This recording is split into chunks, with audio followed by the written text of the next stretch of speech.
Hey, what's up, everybody, and welcome back to 10WT Tips, where every single week we teach you how to form the healthy habits that will transform your body and your life. Now, you may have noticed we're going to be calling it 10WT Tips moving forward. It will be very similar to what we previously called 10WT Fridays. It's just instead of being posted on Fridays, these are going to be posted on Wednesdays, but they're always going to be tips on how to get closer to your health and fitness goals. It might be a fitness tip, a nutrition tip, a goal setting tip, or a mindset tip. But at the 10-Week Transformation, we teach you a 5-step framework. Number 1, it starts with building your big, which is your why behind your fitness. Number 2, we help you set your success indicator, which is where you want to be and by when. Number 3, we help you identify your progress indicators, which are the 2 to 3 weekly goals that will indicate to you that you're making progress towards your overall goal. Number 4, we help you plan your pills, and these are the micro habits that will increase the likelihood that you succeed with the weekly goals amidst the chaos of your life. Number 5, we help you set up your scoreboard, which gives you the feeling of game on. If you hit these 5 steps, your self-confidence is going to skyrocket, your habits are going to be rock solid, and you'll be on the path to your best you. Every single week, we help individuals who are hungry for growth get closer to the best version of themselves. I'm your host, Nick Carrier, and today we're going to be talking about how to build your big.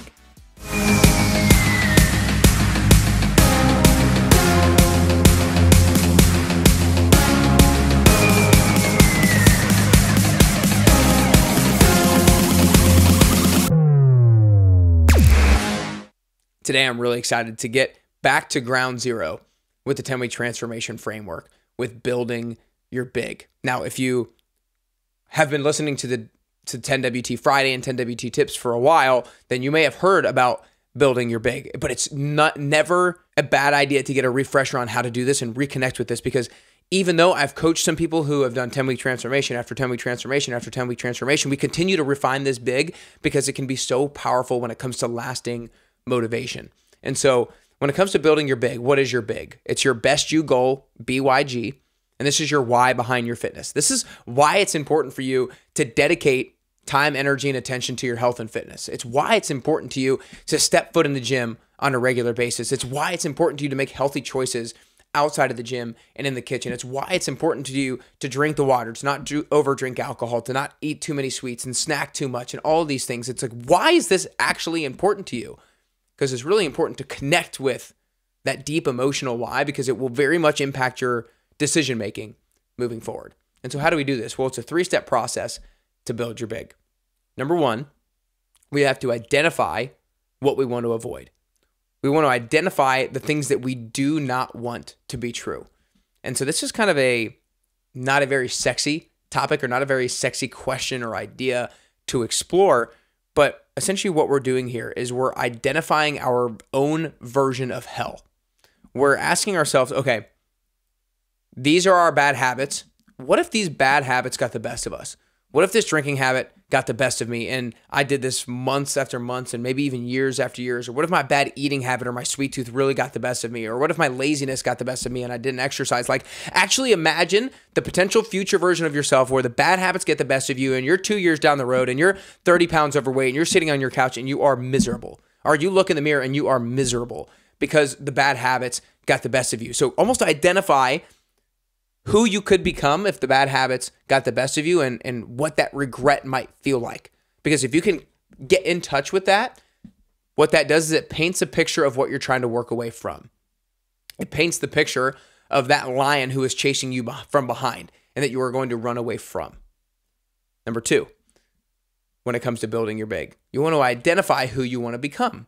You want to identify where you're trying to go. You want to identify, okay, what if I did implement some really good habits, or maybe the good habits that I did now, what if I did do them consistently for a long time and I really did them optimally and I gave myself great effort? Like 2, 3, 4 years down the road, what would happen if I went to the gym consistently 3 or 4 or 5 days a week? What would happen if I ate healthy lunches and dinners every single week consistently, month after month, year after year? What would happen if I actually drank the water and I didn't drink too much alcohol? Like, who do I have the potential to become at the end of this thing? And what that does is it paints a picture of where you're working towards. And one of the massively important things is if we have a picture of what we're trying to run away from, then that provides us with urgency. It provides us with a sense of urgency to get going quickly. When we have a vision of who we're trying to become, then it provides us with specific direction. And so when we can have the dichotomy of urgency to run away from and vision or direction of where we're trying to work towards, that allows us to move both effectively and efficiently. Because if you just have something to run away from, what you might implement might not be in the right direction. And if you just have this idea of who you want to become, but you're not trying to run away from anything, then you might not act with a sense of urgency that you could potentially act with. And so the first two steps of building your big is who you're trying to run away from, and then who you are trying to become. Then the last part, which I absolutely love, is who are you doing this for? Number 3, ask yourself the question, who are you doing this for? You see, at Best You, our mission statement is we exist to help individuals who are hungry for growth get closer to the best version of themselves so that they can live meaningful and impactful lives. Because most of you guys listening to this podcast are the type of person who are hungry for growth. You want to get better, but you're not just getting better so that you can live a better life.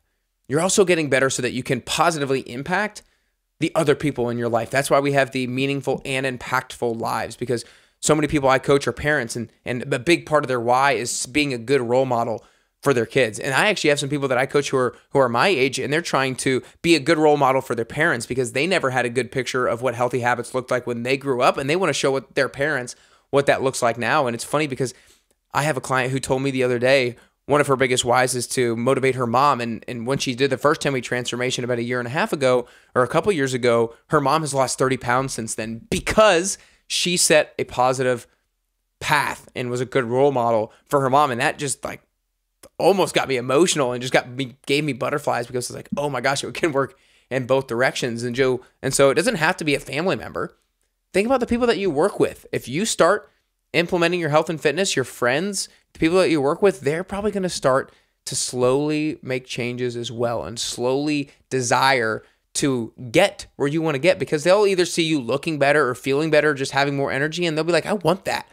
And they'll start to make positive changes as well. And so if you can identify who you're doing this for, who it has the ability to positively impact, then that can be a massive motivation, because sometimes we can motivate ourselves, but sometimes we don't want to just do it for ourselves. We want to do it for somebody else. We want a bigger picture. So again, building your big, 3 steps.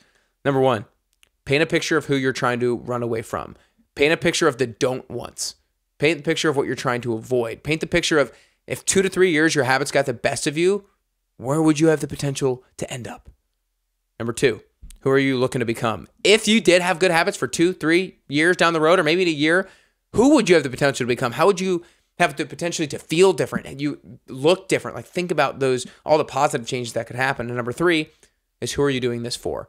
Who do you have the ability to make a positive impact on because of your changes with your health and your fitness? If you can come up with a concise 2, 3, 4, maybe 5 sentences that embodies those 3 different components, and you put that somewhere where you can see it and read it and engage with it on a regular basis, then it will keep you motivated. Because the biggest takeaway that I've learned is that your why isn't just what gets you started, but it's what keeps you going when what you started gets tough. It's those times when it's been a long work day and you're tired and you're sore and you get home and all you want to do is do Uber Eats, or all you want to do is DoorDash. But then you read that why and you see the stuff in the fridge that you already had, and you're like, all right, I'll cook it. I'll do it. I'm not going to be the lazy person that just goes and orders DoorDash. I'll do it. Or I'll get my butt to the gym, or I'll drink that extra glass of water. You might not love doing it, but that why, that thing that is emotionally impactful for you, will be that thing that sets you over the edge and gets you to follow through with the promise that you made to yourself. I hope you guys enjoyed today. If you do not have your big written out, your best you goal, your why behind your fitness, I would really encourage you to write down those 3 things. Work away from or avoid. Who do I want to become? And then who am I doing this for? And put those answers in a concise few sentences, and you'll see the motivation be lasting so much more so than just having a little bit of motivation one time and then a couple weeks down the road, you're not motivated anymore. It will provide lasting motivation for you. And I hope today helps you get closer to your health and fitness goals, and ultimately helps you get closer and closer to your best you.